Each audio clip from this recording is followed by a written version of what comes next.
Santa Cruz, o José Cruz dos Santos, prazer recebê-lo, bom dia. Bom dia de Santi e a equipe aqui do estúdio e a todos os ouvintes da Mar Azul. É um prazer estar aqui e falar sobre esse livro aí que a gente escrever um livro dá um pouquinho de trabalho, né? Porque e principalmente que nos últimos 6 meses eu passei com uns problemas de saúde, mas graças a Deus estou bem.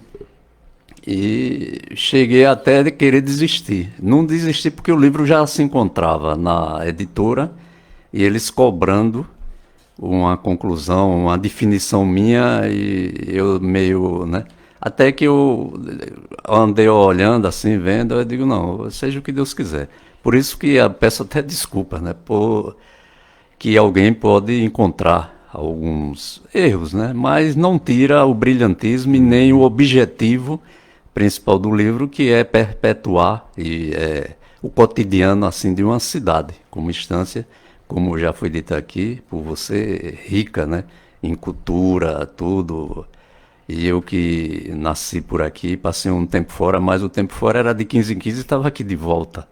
Porque eu residi em Nossa Senhora das Dores, Nossa Senhora da Glória, Buquim. Isso você quando era do Banco do Brasil? Banco do Brasil e antes, porque eu fui funcionário do Fisco estadual, né? Quando eu morei em Nossa Senhora das Dores, eu era funcionário do Fisco. Eu queria que você contasse primeiro um pouco da sua história, né? Você é natural de Estância. Eu sou natural de Estância. Por fora, eu trabalhei em outra cidade. Me conta um pouco da história de Cruz.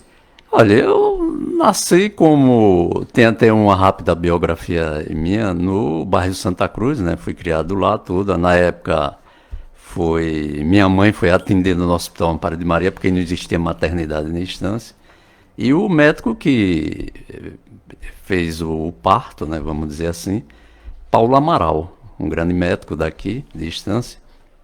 E hoje, quando às vezes eu vejo, não quero criticar, não quero entrar nessa polêmica, mas às vezes eu fico observando, né? Um dia, eu acho que isso não tem um ano, eu vi uma pessoa admirada porque entrou num consultório e quem atendeu foi um médico negro. Aí eu fiquei analisando... Hoje?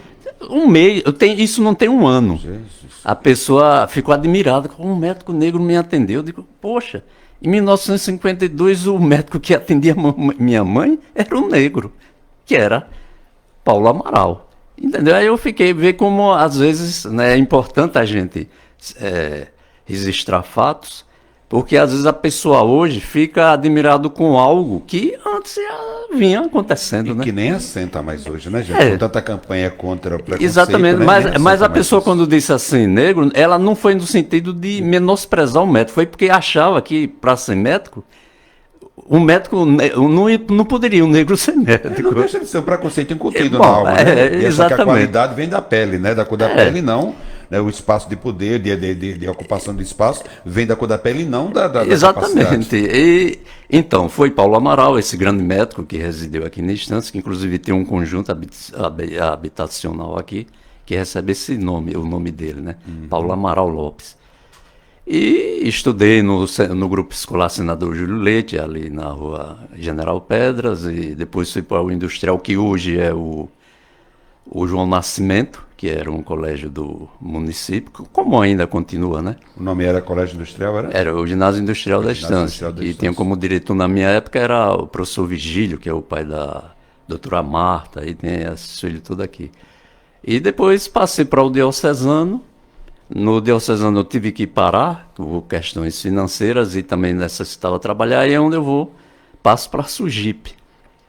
E da Sugipe eu... Nessa cidade todo mundo foi funcionário da Sugipe, não tem jeito, né? Parece que é o fui, primeiro emprego, né? Exatamente, e depois fui para a Escola Técnica de Comércio. Até eu, brincando essa semana aí numa entrevista, aí eu disse, bom, eu estudei no Grupo Escolar Senador Júlio Leite, que hoje parece que trocaram mais o nome, continua Senador Júlio Leite, o Ginásio Industrial, que hoje é o João Nascimento. Depois fui para o Diocesano, do Diocesano fui para a Sugipe, porque eu considero uma escola, depois eu fui para a Escola Técnica. Depois da Escola Técnica, aí foi que eu, já com aquele nível, né, que hoje é o nível médio, aí foi que eu tentei vestibular, tudo, aqueles detalhes todos, e aí nessa época eu via em concursos, fazendo concurso público, e até eu brinco, porque eu às vezes... Naquele tempo era o científico, né?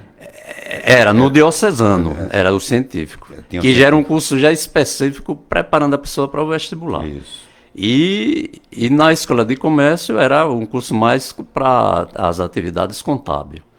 E quando eu via, aí dizia, vai ter um concurso, eu me inscrevia primeiro, depois era que eu ia saber para que era, né? Era um concurseiro. Era exatamente. Abriu o concurso, estava dentro. Que inclusive, graças a Deus, eu passei em 3 concursos públicos, né? Aí depois eu fui para o Fisco. Depois do Fisco eu fui para o Banco do Brasil. Nesse período fui para a universidade. Aí tive que parar porque meu curso era pelo dia. Você fazia o quê? Eu fazia história, aí fui para Nossa Senhora da Glória. Na época as estradas não tinham nem asfalto ainda. Era uma dificuldade. O curso de história não tinha pela noite e de Glória para Aracaju é distante.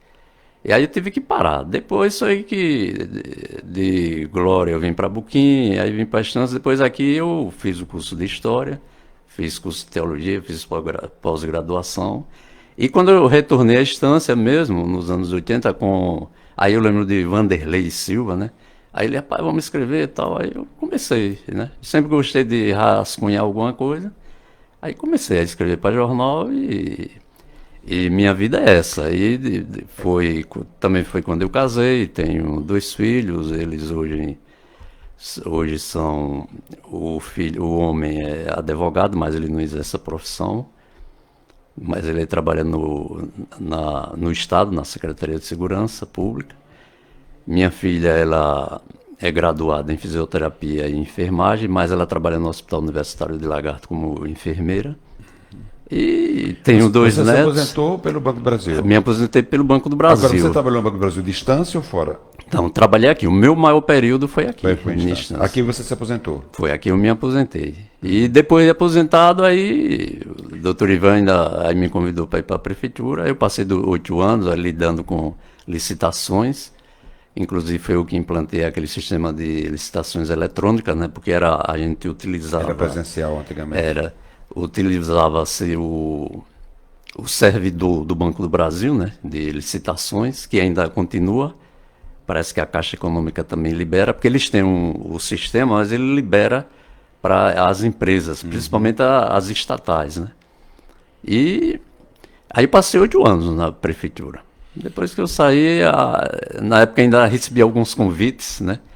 Parece que foram 2 ou 3 convites para trabalhar com licitações em outras prefeituras, mas eu digo, não, aqui já tá bom, não quero mais não.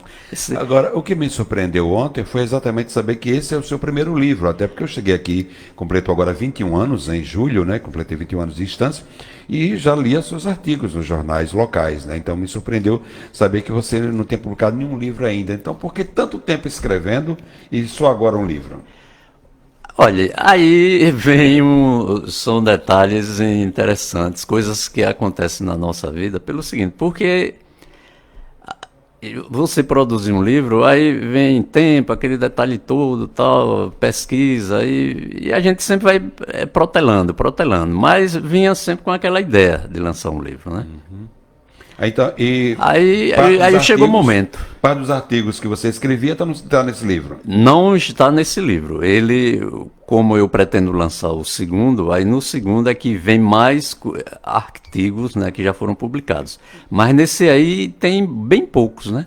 Por exemplo, eu falo do Relógio da Igreja da Matriz, é um texto que eu publiquei na revista Perfil, eu acho que numa Copa do Mundo que aconteceu aí já tem uns 12 anos, né? Que foi no dia naquele famoso jogo do Brasil e Uruguai, que o Brasil perdeu o jogo de 1-0 e virou o placar e naquele detalhe todo, alguém soltou uma bomba na frente da igreja e a história na época, né?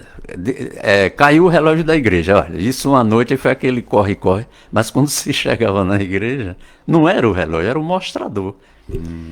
Entendeu? Agora, o relógio da igreja funcionou até que ano? Você lembra, Cruz? O relógio da igreja ele funcionou. Eu acho que quando eu cheguei ele não funcionava mais, né? 20 anos atrás. Mas quem tentou colocar ele para funcionar, inclusive foi atrás de técnico, ainda foram para o estado da Bahia atrás de um torneiro lá que confeccionava uma peça, é Renato Silva, que hoje é secretário De urbanismo. urbanismo, né? Ele mais o pai, né, o Renato, eles chegaram aí até para o estado da Bahia, para o interior, para conseguirem As uma peças. peça, né, que não encontrava e a pessoa fabricou um torneiro. E o relógio funcionou, mas ele não ficou mais perfeito e depois Acabou aí sendo ficou ruim, né? inutilizado. Cruz, como eu comentei aqui na abertura, eu cheguei lá e fui atrás do livro para comprar o livro, para ter o autógrafo do autor e não tinha mais livro, né? Eu até disse aí, arranja o livro para levar amanhã para o programa, você vai ter um livro para mostrar aos ouvintes, que inclusive tá, para quem está no Facebook, para quem está no Instagram, o livro está aí na frente, né, para vocês verem a capa. Então, como fazer para adquirir o livro a partir de agora, Cruz? Olha, é uma questão interessante que aqui eu faço um relato até engraçado, assim, um pouco hilariante, pelo seguinte. Porque primeiro que esse livro ele já está autografado, né? Foi de uma pessoa. Já pediu emprestado para trazer. Eu tive que. Hoje eu não tenho o livro em casa, eu tenho o arquivo do livro, mas o livro eu não tenho. Pelo seguinte, dentro do projeto, porque esse livro foi passado os direitos autorais para a gráfica, lá para a editora CRV, que fica no Paraná, eles, dentro do nosso contrato de projeto, aqueles detalhes todos, eu tive que entrar com. Porque o livro é com recursos próprios. Eles, no contrato, me garantiram 40 livros, né? E que vinha dentro do contrato. Você tem direito a 40 livros. Era, exato. E aí eu falando, tá, eu analisei, não, tá bom, 40 livros, mas disse, não, a gente vai mandar 30 em consignação. Aí eu recebi, aí fiquei com 70 livros. Aí quando eu olhava aquele livro, rapaz, como é que eu vou fazer? Como é que eu vou fazer com tanto livro? Porque 40 era mais fácil, mas 70... Tem livro que só pé. Aí, só que eu tinha que marcar uma data, um mês antes, tinha que comunicar a eles, né? Que eu ia fazer esse evento de lançamento. Porque eles poderiam fazer o evento online, né? Uma live com o lançamento. Eu digo, não, eu quero um lançamento eu aqui. Aí a pessoa responsável disse, não, você organiza tudo e tal. Deu até algumas dicas. Preparou o convite. E eu cumpri o contrato que era um mês antes, eu tinha que eles estarem sabendo do evento. Aí mandaram os 40 livros e mais 30 em consignação, dizer que se eu não vendesse, tinha que devolver. Aí eu joguei na rede social o convite, aí foi espalhando a notícia, né? Foi espalhando. Josiana aqui no programa, poetizando, foi quem primeiro divulgou, porque ela é uma das que faz o comentário da aba do livro, né, ou orelhas, como gostam de chamar. O presidente da Academia de Direito mandou o convite para a gente leu aqui o convite também. Exatamente, daí tu ficou sabendo que eu fui divulgando, aí eu divulguei para o movimento de cursilhos que eu participo. Aí foi de repente, aí começou. Aí uma pessoa de Salvador liga, tive que mandar, aí outro de Aracaju e tal. Inclusive a pessoa que ajudou na revisão, ele saiu sem livro. Ele, que é meu irmão. Então, na verdade, aquele monte de gente com livro lá, não é porque pegou lá, porque já levou. Não, porque lá só tinha 15 livros. Eu fiquei assim, rapaz, como é que a pessoa vai para um lançamento de livro e só leva 15, né? Eu desacreditava que não teria público, né? Também. É por isso eu peço até desculpa aos que foram lá e não conseguiram o livro. Por isso que eu já tenho uma relação. E a essa altura eu acredito que eu já vou receber uma média de 30 livros. E falta agora os amigos de Umbaúba, Itabaianinha, Tobias Barreto, Lagarto, Poço Verde, que já, alguns já receberam. Aracaju mesmo, tal. E é como eu disse, até a pessoa que ajudou na produção do livro, ele não recebeu o livro. E nós, pessoas comuns, como é que a gente pode ter acesso ao livro? Olha, veja bem, a editora, que é a CRV, Isso. que é a que produz, ela tem o site dela, que é www.editoracrv.com.br, www.editoracrv.com.br. Aí a pessoa entra lá, vai em contos e parece que ficções, aí vai aparecer o livro. Lá a pessoa clica. Aí tá lá, histórias estancianas, o cotidiano de uma cidade do interior. Aí ele vai aparecer e a pessoa vai... Clica e compra pela internet. Pode comprar pela internet. Agora vem aquela questão do frete. Que se a pessoa tiver assim 5 pessoas ou quiser, aí... E não cobra nada pelo frete, né? Dependendo da quantidade de livros, não cobra o frete. A partir de 5 eles não cobram. A partir de 5. No meu caso, eles me dão um preço menor ainda, né? Como autor, né? Como autor. Mas aí a pessoa encontra na Amazon, estante virtual, Americanas, Submarino e Shoptime. Americanas, que é a loja americana? A loja americana, então, ela tem um setor... Aqui eu acho que não receber, né? Eu acho que não recebe, porque essas compras são pelo aplicativo. Aí a pessoa pode adquirir. Ou entra em contato comigo, porque eu vou receber o livro, como eu já tenho uma relação de pessoas que desejam adquirir o livro, e aí já vai sair pelo preço de 60, Você sem acréscimo. Pode dar o seu telefone, então? Posso dar, que ele é Zap, né, que é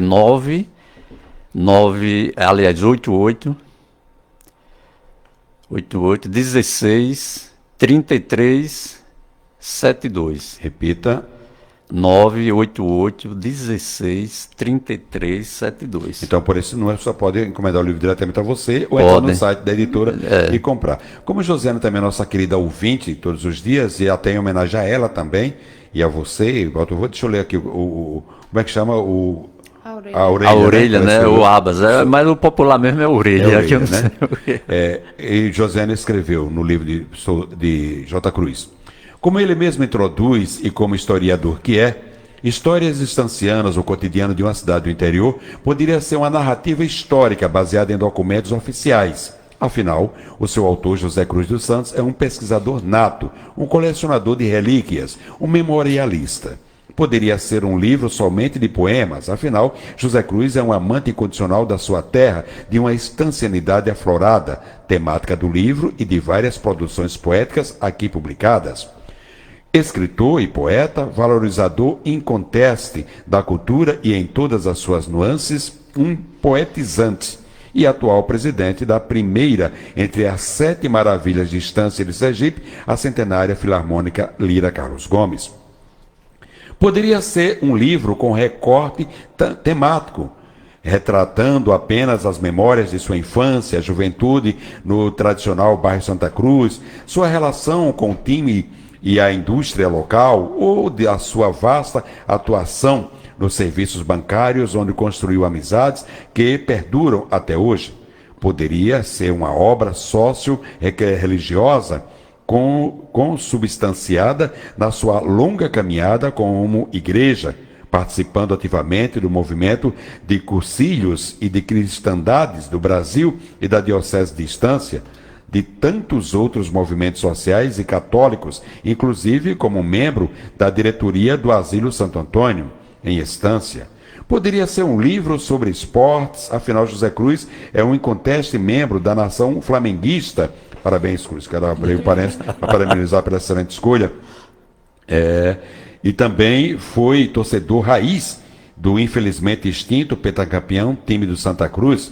Poderia ser tudo, porém, porque J. Cruz é múltiplo, é um apaixonado pela literatura, um comunicador experiente, com diversas contribuições para a imprensa escrita estanciana e nacional, através da publicação de artigos em diversos jornais e revistas. Mas ele preferiu apenas ser o ser, que no seu existir retratou o que viu, o que viveu, assistiu, experienciou e questionou, reunindo tudo isso, histórias estancianas e cotidiano de uma cidade do interior, conforme o seu autor, baseia-se na nova história, considerando motivações e intenções individuais, utilizando fortemente a entrevista oral como fonte de pesquisa. Sejam bem-vindas e bem-vindos a esse encontro em prosa e verso sobre o cotidiano de uma cidade sua religiosidade, vida social e política. pelas letras de um de seus filhos mais ilustres, José Cruz dos Santos, o J. Cruz. Está aí Josiane Soares, que escreve essa orelha, que ela é poetisa, escritora, sócio fundadora do Clube dos Poetas Estancianos, membro da Academia Estanciana de Letras, ocupante da cadeira número 26, cuja patrona é a sua tia-avó, Ofenísia Soares Freire, e idealizadora do Poetizando, coletivo de poetas e escritores, e apresentadora do programa aqui, Prosando e Poetizando, que eu nunca consigo dizer o nome. Prosando e Poetizando, que é apresentado aqui às quartas-feiras, me parece, né? Às quartas-feiras, a partir das 14 horas. Aqui. Então, é isso que eu queria falar com você, Cruz. O conteúdo desse livro, então ele não fala de você, ele fala de coisas que você, de histórias que você ouviu contar e que você presenteou. Seria isso? Olha, poucas coisas eu vi contar do que tem aí, né? Eu participei, eu estava presente. Por exemplo, eu relato um fato de uma cobra dentro da igreja no novenário da festa do Bonfim. Lá da igreja do Bonfim? Exatamente. Mas foi recente, não foi? Porque eu lembro dessa história, eu estava aqui, eu vi essa história. Foi. Aí eu estou citando como exemplo, porque eu relato o fato, mas eu estava lá no dia e vi o corre-corre, né? E é interessante essa passagem, porque a cobra tem a representação do demônio, né? Então, exatamente. Dentro da igreja é um paradoxo, inclusive, né? Aí eu relato. Aí eu falo também de uma procissão tumultuada. O que foi? A procissão, houve uma encrenca entre dois cidadãos e no final, já lá pela Getúlio Vargas, isso à noite, o cidadão lá conseguiu uma arma e foi e atirou no outro. Na procissão. Na procissão. Agora imagina que confusão não foi. Correria, meu Que Deus. correria e a pessoa não acertou o desafeto e foi acertar em uma senhora que era zeladora do escritório da Sugipe da Companhia Industrial. E ela, felizmente, não morreu disso, que ela hoje é falecida, né?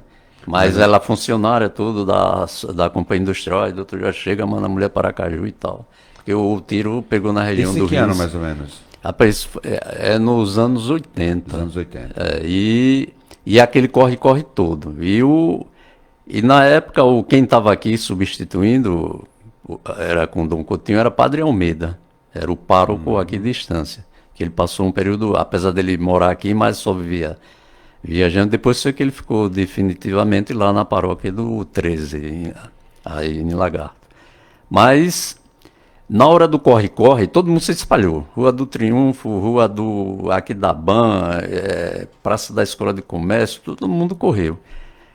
E procissão, geralmente o andor vai o reserva, né? Foi quem primeiro correu, né? E ficou os 4 aqui. Andor tem reserva? Não, porque cansa, né? Então, eu sempre tive curiosidade de como é que faz a troca do andor, né? Não, na caminhada, vai normalmente encosta. Alguém que quer vai encostando, né? Vai encostando, tem os pagadores de promessa que diz que tem que pegar transportar. o andor, E pesa, viu? Uma vez eu peguei que negócio pesa, viu? Né? Vai depender do tamanho da imagem, santo, né? Exatamente. Porque hoje, geralmente, quando é muito grande, assim, essas charolas muito grandes, eles usam um carro, né? Um veículozinho para sair empurrando, do que levar no ombro. Mas nesse dia que a imagem era pequena, que era de Jesus ressuscitado, a imagem pequena, eles aqui. Todo mundo correu e ficaram os 4. Todos os 4 querendo correr. Como era que 4 ia correr? Foi com primeiro, sim, primeiro tiveram que acertar o passo. Para correr junto. Para correr junto. Para não derrubar o santo. Exatamente. Afinal de contas, o santo é de barro. E procissão, geralmente o padre vai na frente, né? Aí nesse dia inverteu. O padre vinha atrás. O padre só era atrás. Meus irmãos, cuidado, e a turma aqui. Ó. O padre preocupado com a imagem, né? Quer correr, corra, mas não derruba a imagem.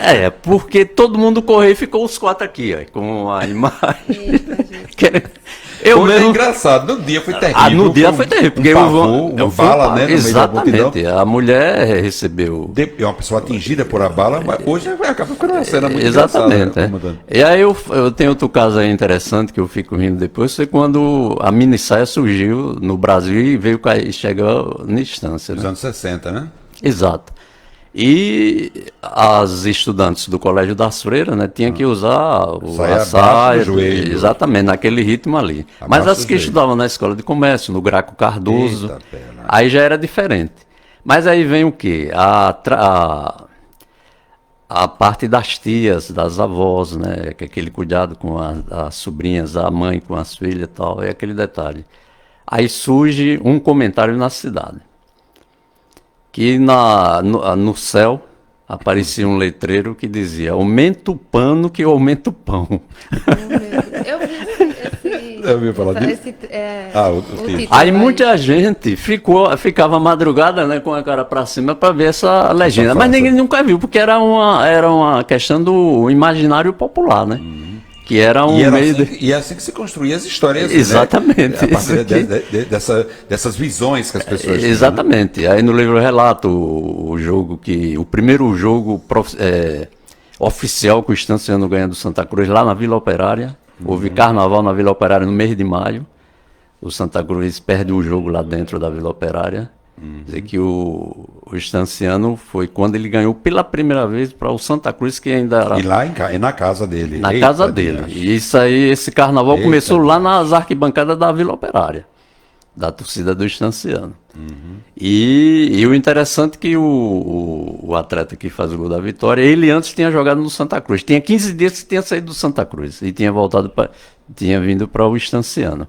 Então são quais os assuntos que eu vou relatando. E teve um aqui que me chamou a atenção, que se você me permite, logo o título, que é O Homem que Queria Morrer. E eu queria que você me permitisse ler, né, para os ouvintes, né, que diz o seguinte, deixa eu ver aqui, no final dos anos 50, havia um vaqueiro que trabalhava na leiteria de Dr. Jorge Leite, na Avenida 1º de Maio, lá no bairro Santa Cruz. O cidadão, cujo nome era Otoniel ou Natanael, gostava de um charuto. Quando bebia, ficava com o instrumento no canto da boca, mordendo, e quando falava ninguém entendia nada. Eu me lembro desse cidadão porque eu morava na rua Santa Luzia. Como ele passava em frente à casa dos meus avós, conversava com meu pai, minha mãe, minhas tias, e mesmo criança ficava a observar principalmente a bagoga, que era o charuto, né? No canto da boca. Coisa horrível, nojenta. Mas a lembrança dele é por causa do leite que era vendido, o trato com os animais para tirar do curral e todo aquele aparato para tirar leite das vacas. Ele tinha esposa, filhos, mas não me lembro dos nomes. Tempos depois, foi morar na Travessa Vereador Prudêncio, Cunegundes de Melo, quando já idoso foi para o bairro Alecrim. Nos meus escritos, eu me lembro desse cidadão porque aconteceram alguns fatos que são interessantes e ou até hilariantes. O senhor Otoniel, todos os dias, depois de suas obrigações no serviço, antes do almoço, sempre passava na bodega de João Batista e de Dona Vandete, uma venda localizada na rua Santa Luzia, o 543, para tomar um aperitivo. Só que, às vezes, às 10 horas, ele já se encontrava no local e, nessa de tomar umas e outras, chegava em casa um pouco leve. Parecia que ele tinha problemas em casa e Dona Vandete começou a desconfiar diante das conversas repetitivas. Depois de algum tempo, ficando agitado com um comportamento diferente, saiu com a conversa de que estava precisando comprar veneno tatu. Era o famoso tatuzinho, né? Me lembro disso quando era da minha infância.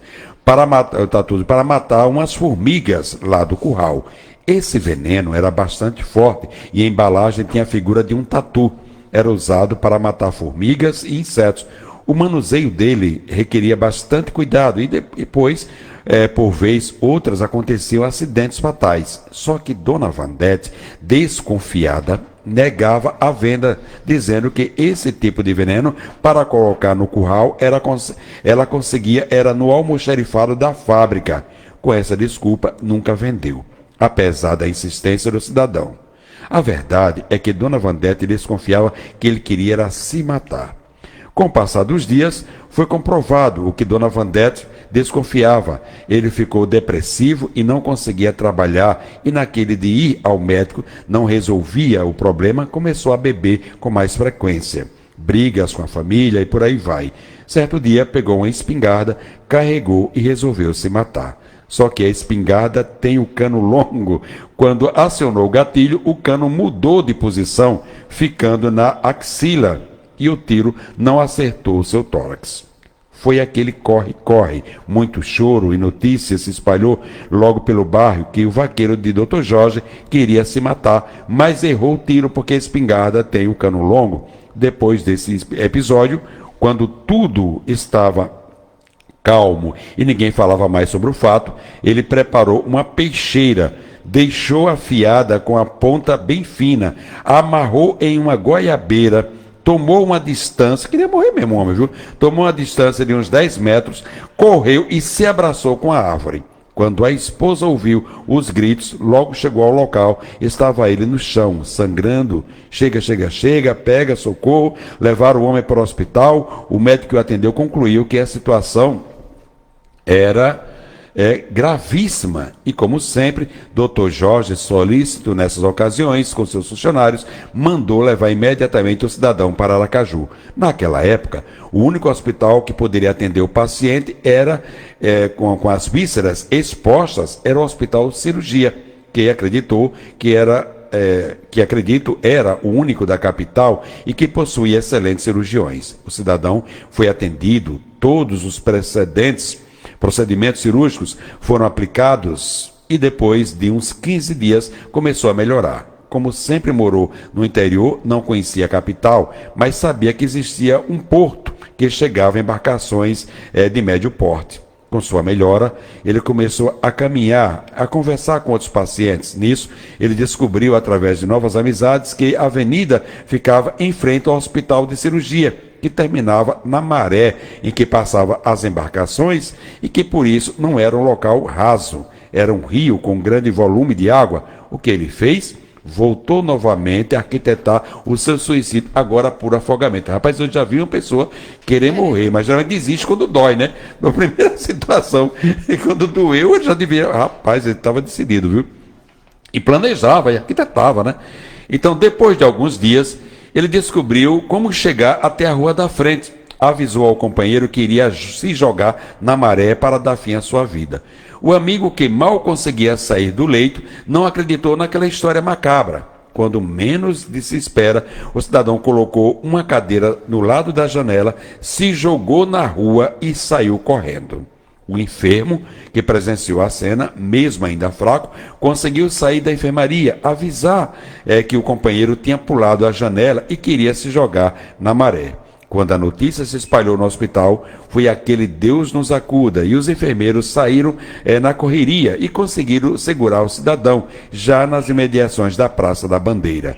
Com o esforço que fez para pular a janela, e o lugar da cirurgia abriu, trouxeram o vaqueiro amarrado, logo todo ensanguentado, para o hospital. Voltou ao centro cirúrgico, novo procedimento, tudo aquilo que se possa imaginar a quem está em processo de recuperação de um trauma provocado por um objeto cortante no abdômen. Depois desse vexame, o tempo de recuperação triplicou e ficou em torno de 90 dias interno. Só que descobriram que o cidadão era portador de depressão e o tratamento ganhou novo direcionamento.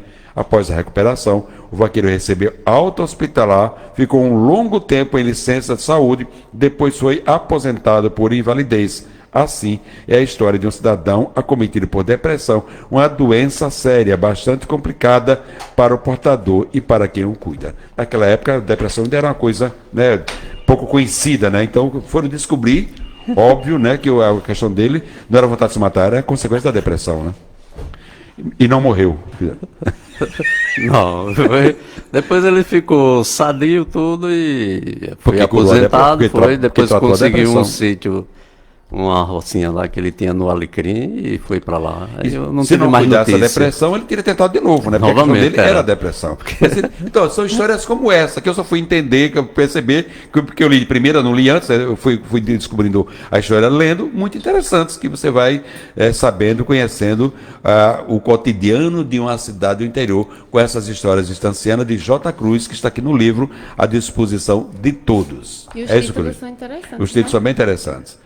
É isso, é que eu lembro de algumas coisas, né, interessantes, e e vou passando. Aí também tem outra engraçada que com o tempo, quando você adquirir o livro, vai ler melhor, é o tal Papa Figo, né? Quem eu nunca vi. Eu cheguei aqui e ainda conheci a história do Papa Figo de Estância. Sabemos até quem é, né? Que ninguém pode dizer, né? No microfone.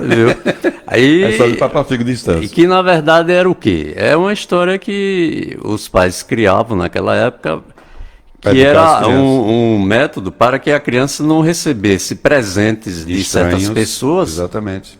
Que poderia dar, mesmo jeito que hoje se fala em maldade com criança, naquela época já existia, Sim, né? sim. E aí a sabedoria popular cria, né? Essas coisas. E essa história de Papa Figo, aconteceu um fato comigo aqui engraçado, porque veio a televisão de Sergipe para aqui, Carla Suzane, que sempre fez muitas matérias aqui em Estância, né? Ela sempre me acionava, e ela disse, a gente criou um quadro no São João que é Lendas Urbanas, não sei se vocês lembram disso. Já falando de várias cidades. E a gente queria, qual é que vocês têm de história aí em Estância? Eu digo, tem a história do Papa Figo. Ela me conta, é muito boa, me conta. Aí eu comecei a contar. Aí quando eu disse quem era o Papa Figo, ela não deixa pra lá, não vamos gravar essa história não. Aí deixou pra lá e gravou a história de uma menina da ponte do Bonfim, lembra que os olhos brilhavam, que chorava, que não sei o que lá, que eu nunca vi falar dessa história, que alguém inventou dessa menina da ponte do Bonfim, que eu nunca tinha ouvido falar. Essas histórias são interessantes. Estamos no final do programa, mas eu vou lhe dar um minuto para você cumprimentar o Cruz. Bom dia. Bom dia, Santino, muito obrigado pelo espaço. Parabenizar a Cruz e dizer para a Cruz guardar o meu exemplar que eu vou lhe comprar em breve. Vai para a relação. O Dr. Paulo Amaral, ele fez o parto. Minha mãe, eu nasci com o Dr. Paulo Amaral, meu vizinho aqui em Estância, eu lembro que ele tinha o fusquinha azul, uma pala branco, e como você falou, é um negro que nunca tem discriminação. Esse negócio tem que acabar, todo mundo é igual, ninguém é melhor do que ninguém. E você, Cruz, está de parabéns por relembrar a nossa história. E essa história do Ripetinga, da menina, o Diário com o Nissampi, que ele quer esmiuçar essa história, pertence à Estância, e se for mexer, é o que Nissampi quer realmente. Existia o banho de rio, mas existia também os namorinhos, né, da Ponte do Bonfim. Okay. Isso várias gerações acompanhou isso aí. Um abraço. Bom dia a todos. Parabéns. Um abraço, então. Então, são muitos títulos, né, do livro, como tem a própria história dele, né, do próprio Cruz, e tem, por exemplo, a história do Papa Figo, uma viagem frustrada, o medo do comunismo, o telefone, a nudez no Piauitinga, músicas interessantes, o medo de misturar alimentos, aumento de pano com aumento de pão, né, foi aquela história que ele falou da mini saia, né, um cansativo dia de praia, uma aula de matemática, o circo Fumachu, ou seja, são vários temas, na verdade são quantos, meu Deus do céu? São, Ave Maria, é porque está por blocos, né, por capítulos, né, então, por capítulos. Mas são muitos causos, muitas histórias, né, e tem uma pesquisa. Não tem invenção aqui, são só histórias reais, é isso? Que eu presenciei então, e são estava histórias presente. reais mesmo, são histórias. E tem uma pesquisa aí, quando se fala que, como o Josiane fala, né, a pesquisa existe só um texto, que eu falo que é uma pesquisa, que serviu para uma pós-graduação, que é com relação à mudança da feira e o comércio de Estância. E a feira funcionava um dia de domingo. Isso. E os jovens, com o Padre Almeida, isso no início dos anos 60, quando foi criada a diocese, que ele veio residir aqui na Estância com Dom Coutinho, aí conseguiram modificar. Isso aí foi um movimento político. Porque você encerrar uma feira a semana inteira, ainda tem que trabalhar domingo na feira. Na feira e o comércio abria. E aí, no dia que os jovens assistiram à missa, de manhã, e foram para a feira fechar. E fecharam. Cruz, parabéns pelo seu primogênito, né, a literatura, né, não de escrito, mas a nível em formato de livro. Com certeza as pessoas ficaram curiosas, até por as histórias que você contou aqui e pela própria história que eu li, de adquirir o livro. Eu queria que você repetisse uma vez mais o seu telefone, para as pessoas fazerem contato com você, e mais uma vez o endereço da editora também, para as pessoas poderem adquirir o livro. Olha, o meu zap, né, e o telefone, que ele é telefone zap, é aquele ali, que é o 988 16 3372. E quem desejar comprar diretamente pela internet, ele pode ser pelo site da editora, que é www.editoracrv.com.br, e quem adquirir 5 livros, aí não tem um desconto e não tem frete. Ok, Cruz, obrigado pela sua presença aqui nos estúdios, parabéns pela publicação desse livro que vai rememorar ou fazer chegar ao conhecimento de distancianos muitas histórias interessantes aqui da nossa cidade, e informação é tudo, a gente sabe, né? E é preciso que a gente conheça a nossa raiz, que a gente conheça a nossa história, e a gente conhece a nossa história através das ações do nosso próprio povo. Parabéns pelo seu projeto. Ok, obrigado mais uma vez e estou sempre à disposição e a todos um bom dia. Mas antes que você levante, o Wesley Nascimento está aí no telefone, ele quer cumprimentá-lo. Wesley, prazer recebê-lo, bom dia. Bom dia, de Santi, bom dia, José Cruz, bom dia, Estância, né? Bom dia.